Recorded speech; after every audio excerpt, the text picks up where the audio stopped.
Hello ladies and gentlemen, welcome to a live edition of Rum on the Couch.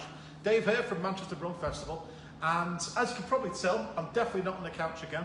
As you saw last week, I was in the city centre of Manchester chatting to some new guys on the rum scene, very focused on rum liqueurs. But I'm here in Sheffield at the Parrot Club, and next to me is a good friend of mine who I've known for several years in the rum industry itself, and he's actually part of the team who's created a brand new rum, and I thought this was a really good opportunity to experience what SAIREN is all about. We've got 3 different bottlings, but I thought it'd be a really good opportunity to actually have John explain everything about this, what makes this a little bit different to everything else that of course is coming out in the rum world these days, and essentially what makes this an amazing Christmas idea as well.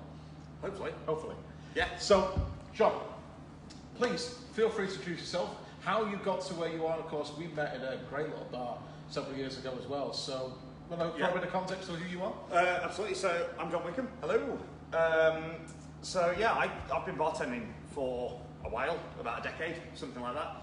And I guess I really got into rum when I joined an amazing bar called Pina, which is middle of Sheffield in Leopold Square. Okay. And we started building a rum menu there and decided, you know what, let's go hell for leather. And I ended up writing a menu with about 18,000 words of tasting notes, which you're all yourself as well. Yeah. Hammered for many months tasting that. And we won Best Rum Menu in the UK 2016, which was fantastic. After that, sort of really fell into the world of rum, and then got invited to join this company, working for O'Hara's Spiced Rum, which isn't on the table today. It's a great sort of old school style spiced rum. You know, it doesn't pull any punches. It is an OG vanilla heavy, good bold spiced rum. Very true. Joined those guys. It's myself, Andy O'Hara, Andy Trudgill, then cracking chap called James Coston joined us for this brand. And we opened a bar, which you're in at the moment. This is the Parrot Club in Sheffield. Gorgeous, elegant, tropical bar. Great looking walls. Behind you right there, we actually have a living palm tree growing out the floor. I generally thought that was fake. No, that is real. That is genuinely real. I dug the hole myself. So we opened the bar, and then after many months sat in a warehouse together, we thought, you know what, this needs to happen, and it has, and now it's here as of last week. So, literally last week? Wow, okay. Last week. So it's very new. So obviously, when we spoke about this originally, I knew of the idea, I knew you were going to bring 3 different bottlings out, but a couple of unique selling points that made it different to other rums, not just ones that have come out in the last, say, year or so, but obviously prior to that, last couple of decades. Because in my mind, this is obviously flavoured rums. There are some spices in these as well. The biggest thing for me is the clear, which is quite an unusual sort of way, because a lot of spice and flavoured rums these days, whether it's a liqueur or let's call it anything above 40, are predominantly more heavily aged. So,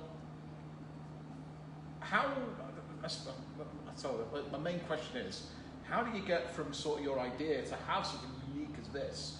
And if anyone's watching this now maybe doesn't understand how this comes across, what have you done? What have you gone from your idea to physical bottles here today? So a lot of the reason that these are here is, you know, myself and the other chaps, we are bartenders, and you know, Andy Trudgill's owned a great tiki bar.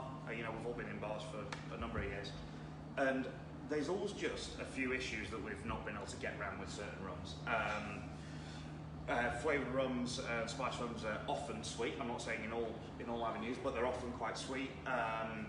And also, you know, when you're trying to create something really sexy cocktail-wise and something really usable, if it's brown, it's quite difficult to make it. You know, make it look really appealing, especially to, you know, the big sort of gin market that's around and things like that, and those customers.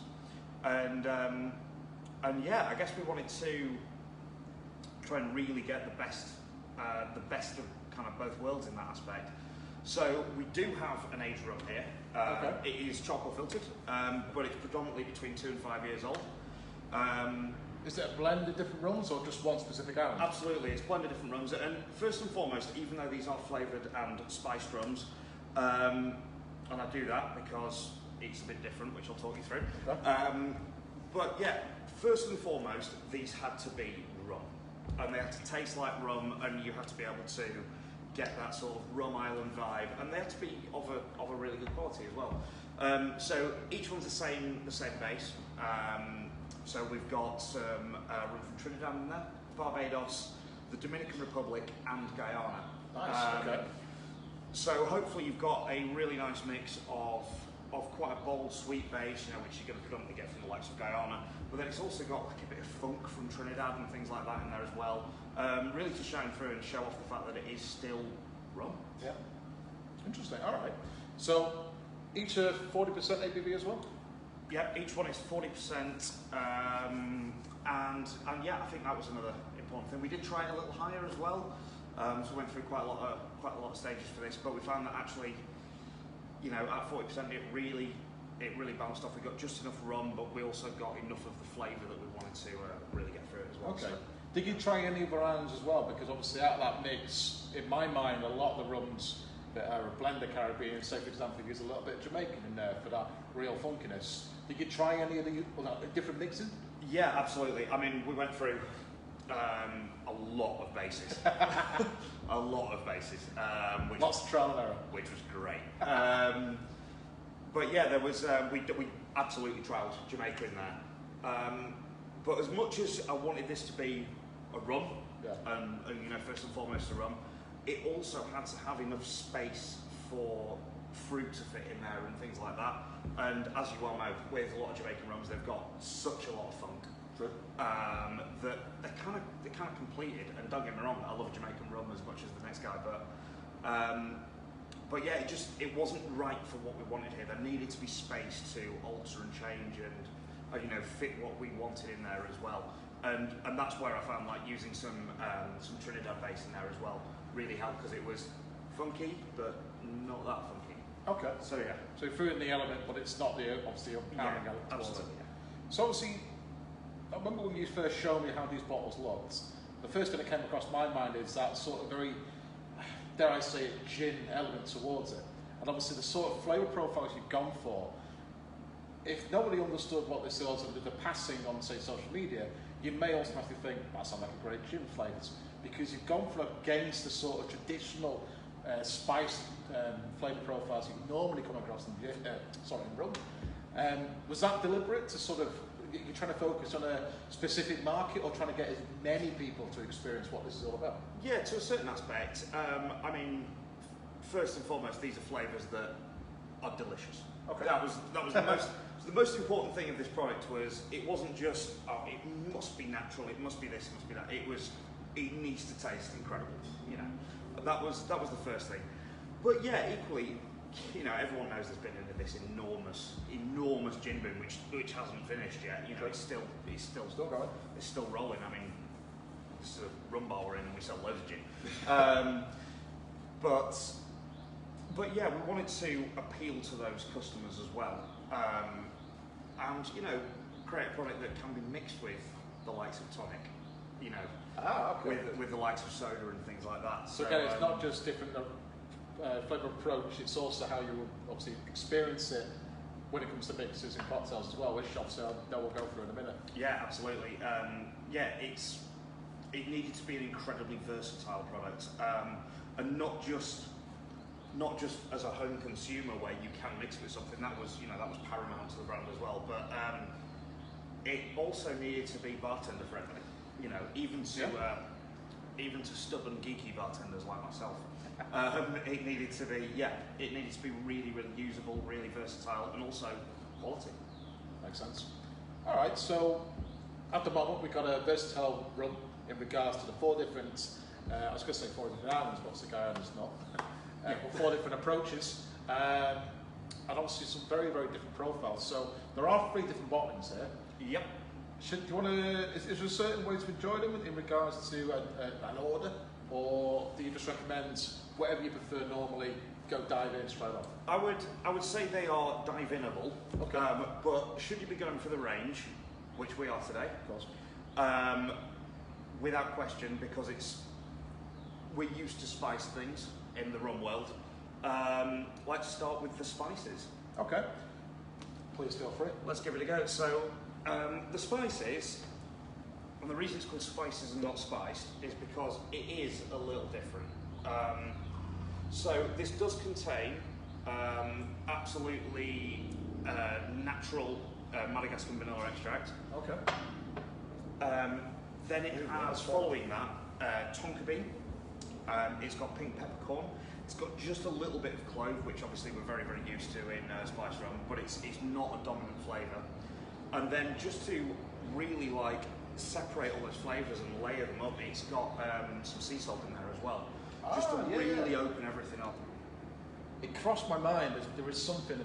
Obviously, I love. We were talking before about Trois-Bières Cuvée de l'Océan, and to me, because I've got a natural sweet tooth, it's the upper end of the scale. But I appreciate the flavours, especially if it's there to balance or to really emphasise something. And you do get it. It's that very underlining sort of. I'll say sort of caramel, but obviously vanilla in here instead. I think the comes across. That's just in the nose as well. I think the salt with the tonka bean as well, because tonka bean, if anyone hasn't had it, it's got this beautiful sort of woody chocolate to it, and it really helps open that out. I'll tell you the first thing, it's impressive. You get the rum. Yes. Which obviously for me, as expected for you guys, I wanted to get rum straight off, and I'm glad I was able to do that. And then you do get the waves. It doesn't all happen at once. It definitely, gradually sort of improves itself with a wave of different flavour profile. When you go back to it, you breathe in and out as well. It's quite a long, lingering profile, isn't it? It doesn't disappear straight away. No, absolutely not. It's so the other thing is here, and you know, won't lie about anything at all. This is a flavoured rum. It does contain added sugar. But it's not a lot though, is it? It's a very, very small quantity of added sugar. This had to be usable for a cocktail bartender. And, you know, I wanted rum fans to be able to get involved in this as well. And it is a very, very, very low sugar content. It is, I mean, as you can tell from the end of this, it's dry. It's even slightly tannic because of the dryness. And that makes it incredibly versatile. Even with the likes of, you know, a sweet mixer, it really stands up. It's quite fresh as well. You can tell it lacks any synthetic regarding to it. So, obviously these are natural, we could say. Yeah. Are some fresh, or are they all fresh? What's the sort of matrix on? So, obviously with... Bar in the UK, of course, so it's... So, obviously everyone wants to use the likes of the likes of maceration and things like that to get the most natural flavour, but to get what we wanted so bold, it was just simply not. It's simply not possible to get what we do. So they're all absolutely natural flavourings, very, very, very, very high quality as well. But yeah, they are maceration. The vanilla in our spices blend, which you go for at the moment, and you'll struggle to see over there. But if you turn that ever so slightly sideways, as much as they are clear, there is an ever so slight hue to here, and that is because we have used really, really awesome vanilla. Oh, amazing. You simply can't get the colour out of it. It does. I don't know if it's just the lighting perhaps, but so this is quite a white light. It does. So these two are absolutely crystal clear, but this has got a little, and it is a tiny hue to it. Yeah, unless I told you, you wouldn't know, but. That's good. So I get it. Obviously, your hammer's home in regards to the ideology that you had originally. Yeah. That's been able to really pull through towards it. Yeah. And like I say, you can definitely tell it's that fresher profile. Yeah. It doesn't have that synthetic, and it's definitely not overly sweet. And for me, you get the rum. I think at all parts of it, it's not just a hit, but it disappears. And when the flavours overtake, it's a real balance towards it. So I can see the reason why you went for that blend of rums to obviously keep the fact you've got rum, but I can see why you didn't use Jamaican. I think it would have overpowered it quite a lot. Yeah, absolutely. Yeah. And maybe ruin that balance you were trying to go for as well. Amazing. So obviously we're drinking this on its own, but What's your go-to serve? What's your favourite way of drinking this? Is there a great mixer to go with this? Or? Yeah, so with the spices, something that was sort of accidentally discovered, to be honest, was you give that a bit of a twist of orange and some ice cold soda, and it is the most epic adult cream soda ever. Oh, cream soda as well. Oh, Tastes like cream soda, but it tastes like cream soda that's dry. Ooh. And that makes it so refreshing. I can see that. Obviously, I'm not a massive fan of soda, and in my mind, I'll go for a cocktail with this. Yeah. I can't think of anything straight away though. What would you? Have you played around with this in the cocktail? We have. So at the moment, Christmas cocktail wise, we're looking at a spiced pina colada. Spiced pina colada. You're going to make pretty much a classic pina colada. You're going to get some vanilla seeds in there as well, and then a little bit of a glug of pimento dram. And that it's like a mulled pina colada, and it is honestly it's epic. Yeah. Available at Parrot Club once Boris announced. Yeah. So yeah, we'll see you for our Christmas colada in June. Perfect. Thanks for that, Dave. Well, I think would it be true? But yeah, I mean, we've played around with some other stuff for this. Actually, had a go at adding just a real tiny touch of sort of cacao blanc, white chocolate liqueur, and I mean like a tiny amount, and then turned it into an old fashioned.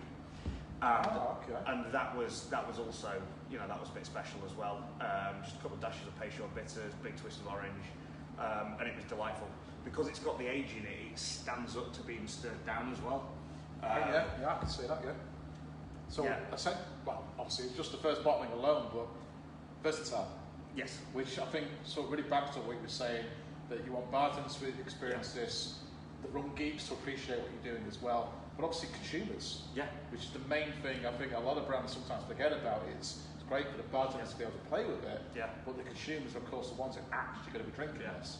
So the classic soda itself, simple. Absolutely. I mean, obviously with the rum world, there's a massive drive in sort of like high ester, 60+%, you know, like huge rums at the moment. And don't get me wrong, as much as I'm an enormous fan of a great number of them, they, you know, if you've been drinking gin your entire life, it's a leap.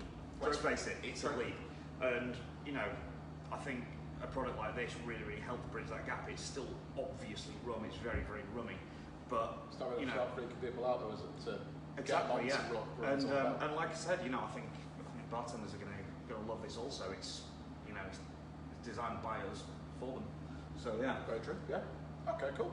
All right, so that's the first one. Yep. So spices. So what's the spices next that you recommend to give it a go? So next we'll go with one that I've not decided on my favourite yet, but we're going to go with the exotic next anyway. Oh, okay. So the point of the exotic is, I think I mentioned this to you earlier. I was going past a fruit stand in Mauritius. Okay. And I know you love Mauritian rums, don't you? So I'm absolutely huge fan. Mauritius is just an incredible place. In fact, I got engaged there. But yeah, it's an incredible place. But I was walking past this fruit stand, and it is just the smells are, you know, there's jackfruit, and there's all your sort of usual tropical fruits you get over here, your pineapple, your passion fruit, and things like that.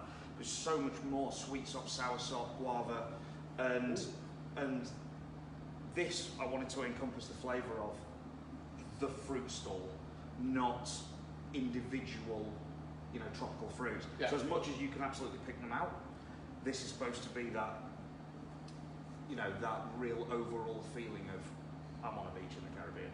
To be fair, it comes across because there's no individual profile that comes straight away to me. There's a lot going on, but a lot of good things. Yeah, absolutely. And again, it's the same level of sweetness as the other two, so it's very dry. And personally, I think the edges are a bit rounder on this one, which it's not got the sharpness you expect. So you know, so for example, grapefruit or even lemons, it hasn't got that citrus sort of what's the word to use, kick. Yeah.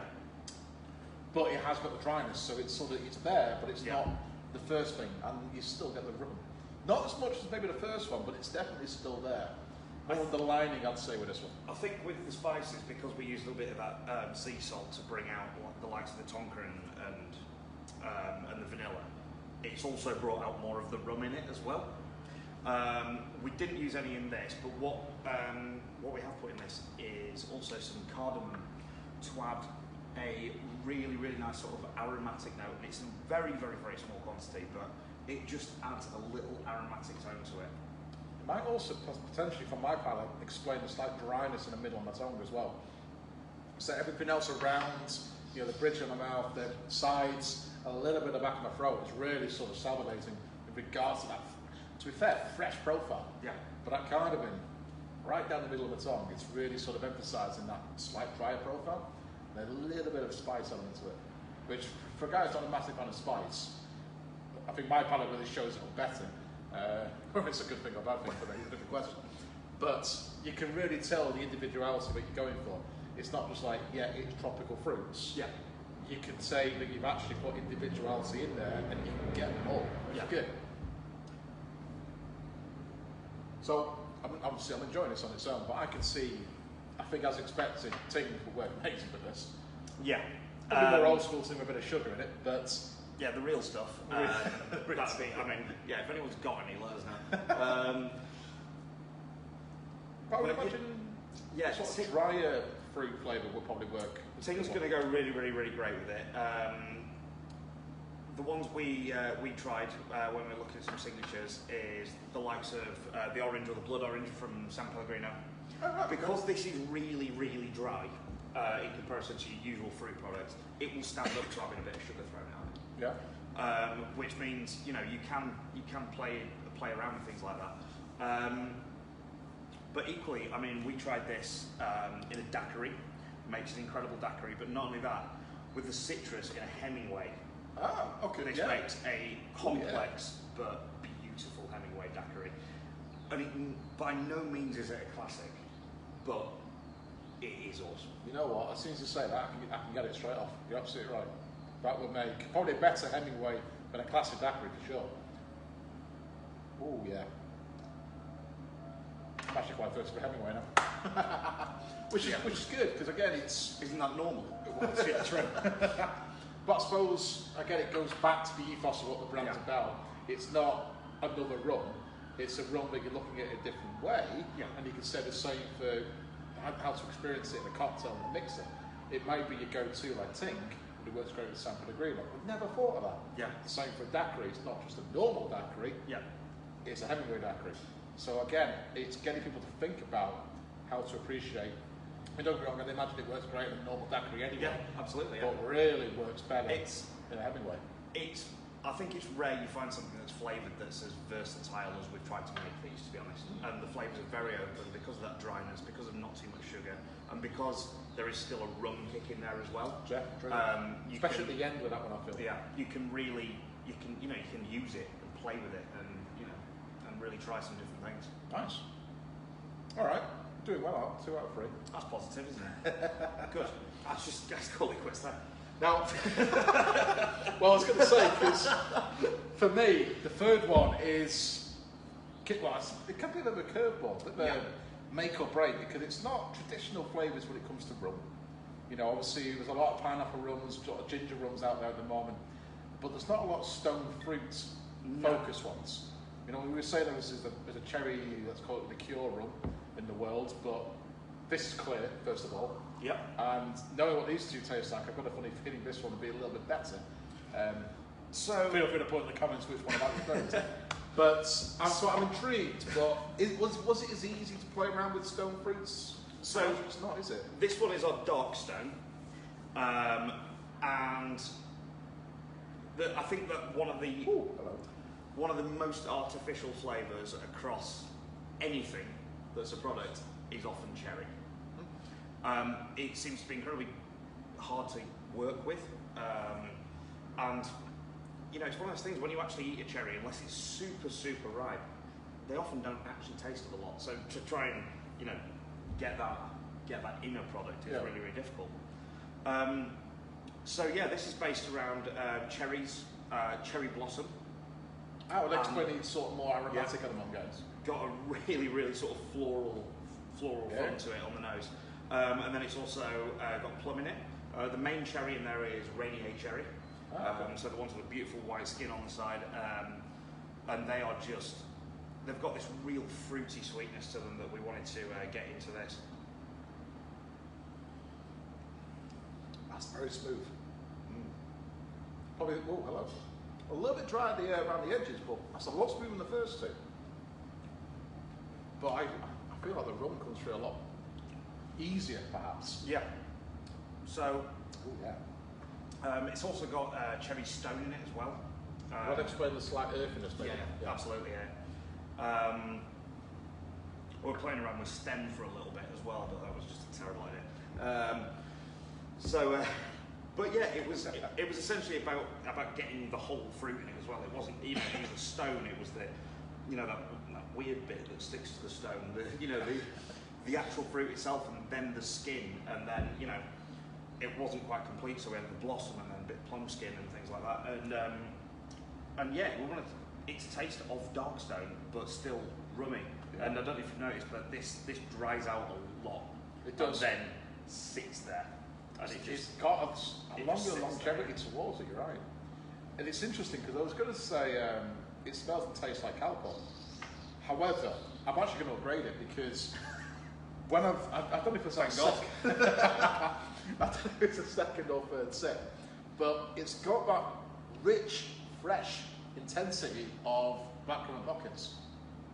Crikey, I've been upgraded from Calpol to Longage.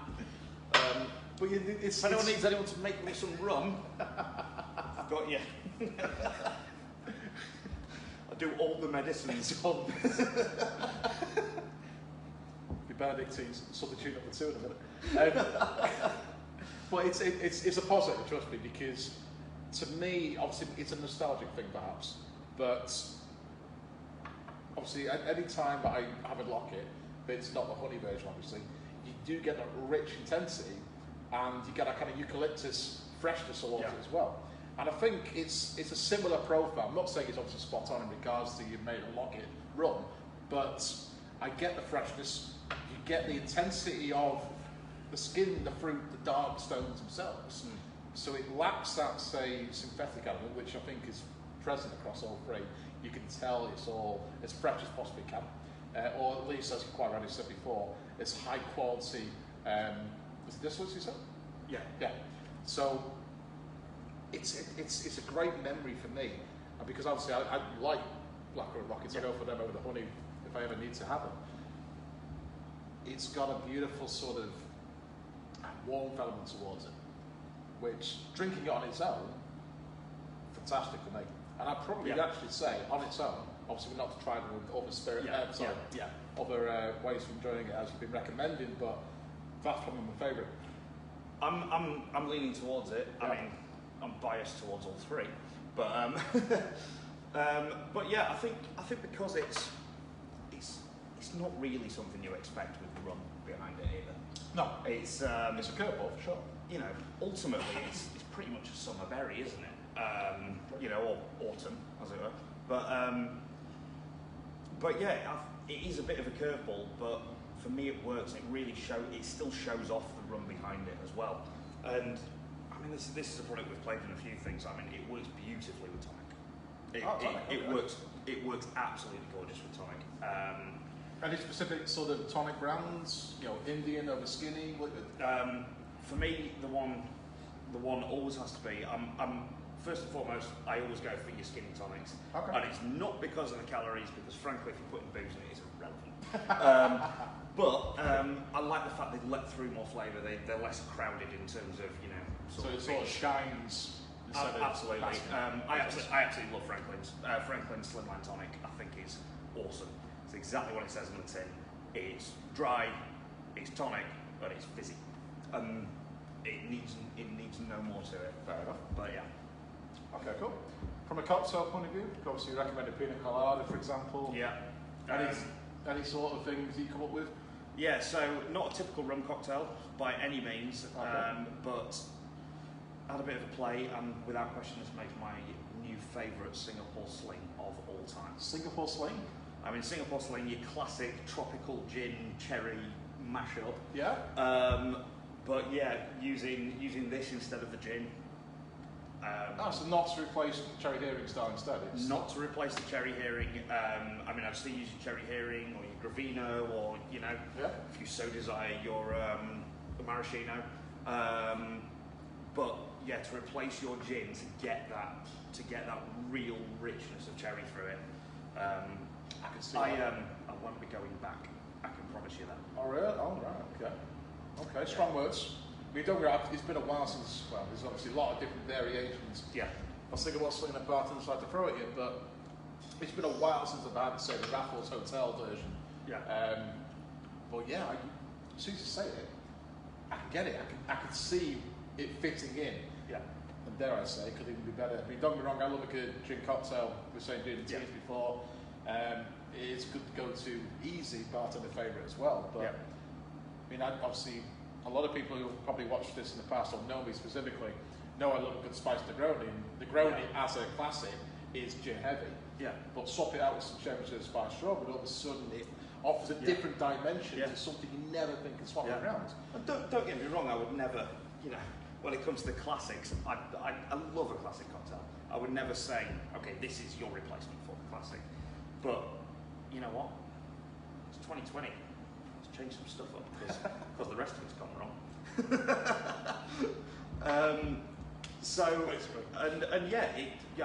You know, I gave it a go and it worked. It's beautiful.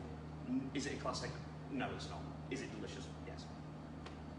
It's something good to make. Okay. Yeah, I can see that. So, obviously the name SAIREN itself and the way the bottles look, was there any reason behind that? Yeah, absolutely. So, I mean, first and foremost, hats off to our designer, because these are absolutely beautiful. They definitely stand out. So yeah, it was a lot about the clear elements. This rum was a really, really important sort of point. You know, we've been working on releasing a new product for a while now, and the clear thing sort of changed everything. And it was all suddenly became about the hidden depths, and then sort of, I guess, the mythology around that, and then the sirens, and we were born with, and then SAIREN was born, and if everyone can see, there is the lovely SAIREN lady. I mean, this is the worst wallpaper ever to show anything off, isn't it? I was thinking that. If you couldn't see it then, I'll put an image up in the comments. But yeah, each bottle has got the SAIREN lady down it, and you know the bottles are gorgeous. All the labels are made of metal. I was going to say, because I've just got a slight magpie shine towards it, so each label's metal as well. Absolutely, yeah. So each label is metal. What's the neck is? Metal? Yeah, you've got a lovely metal tag on the label. Beautiful cork top. You know, it had to be enticing and beautiful as well. A lot of the time, let's not lie to each other. Rum on your back bar is beige. Very true. Very true. I mean, I can look at my back bar there, and it's pretty beige. Great rum, beige bottles, and we really wanted to kind of step away and just simply not do the Caribbean beach thing. Just completely remove ourselves from that, and you know, try something a little new. And because I didn't design them, they're beautiful. Fair enough. So I can't quite tell how many people are watching this currently, but obviously anyone who's watching this back, if they're intrigued, how can they pick it up? Because you literally are a week old, aren't you? Yeah, so yeah, it's super new. We are now shipping for Christmas, which is great news because that was touch and go. But yeah, we are shipping, we're ready to go. So come and have a look at us on Instagram, first and foremost, at SAIREN Rum. That's SAIREN Rum. Just have to check the spelling, but I didn't even get around the bottle, so I can remember that. And then you can see us at, and then you can pre-order it. No, you can't pre-order it. You can actually order it now. I was going to say, yeah. We got out of that stage, didn't we? Yes. Yeah, the first orders went out today, in fact, and you can order it at SAIRENRum.com. I think Dave's going to be really nice to me and attach everything below this. Yeah, I'll do that. Thanks, love. No worries. But yeah, you know, we're all super proud of it. There's four of us in the company. Myself, Andy O'Hara, who's the big boy behind all of it. We've got Andy Trudgill, who's, you know, Bartender there, isn't he? I've heard he's bartender royalty. I've heard that, but yeah. I doubted it as well. But yeah, he's never going to drop that. And then we've got James Coston, who's just the most well-known man I've come across in the bar industry. And yeah, it's a great team, and we're all insanely proud of this product. So yeah. I mean, to be fair, what we were saying before when I first popped in was you've actually got some international sales of this. So the sort of, what's the word to use? The sort of pre-marketing focus, because obviously your social media is fantastic when it comes to showing the bottles off. Yeah. And I think the sort of ideology, how you're approaching this, and what you've just explained, I think to everyone right now, from the blend of rums to the ingredients you're using to the way it looks, has really sort of captivated a lot of people.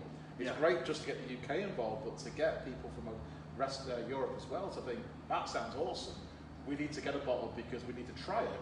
It's a really good start off, it really is. And I think a lot of brands coming into the market at the moment would be very, very jealous of the way that's been received. We're hoping this can go, a decent way, and we do think it is. It's exciting, it's new. And yeah, hopefully loads and loads of people are going to enjoy it. Fingers crossed, man. So yeah. Well, thank you very much for having me this evening. Well, thank you for having me on my couch. Yes, very true. I'm hoping it works very, very well for you. Like I say, I think the Stone Fruit for me, it's also the different one out of the three of them, and I think it's my personal favourite. I really love the other two as well, so I'm hoping all three get a really good response. Fingers crossed, we'll get you guys at Rumfest either next year or definitely the year after. Guys and girls, if you're watching this right now or watching it back later on either Facebook or our YouTube channel, feel free to check the guys out on their social media. If you're intrigued already, just head out and purchase one via their website. I'm sure in 2021 you'll start hitting a lot more retails and bars when Boris allows. And I generally think you've got a very different point of difference in regards to a lot of the other flavoured and spice rums coming out at the moment. So I've got a feeling you're going to do very, very well with this for sure. Thanks, man. So, well, I appreciate it, like I say. Ladies and gents, if you are following everything on YouTube especially, it's a brand new channel, give us a subscription, click the little bell for the notifications of when these go. The next one probably won't be live because I've got an idea, if it arrives in time, thank you to Royal Mail, for something a little bit different. But there'll definitely be one before Christmas and definitely one before New Year as well. So yeah, thank you very much as always. And ladies and gents, I will see you all on the other side. Cheers, guys.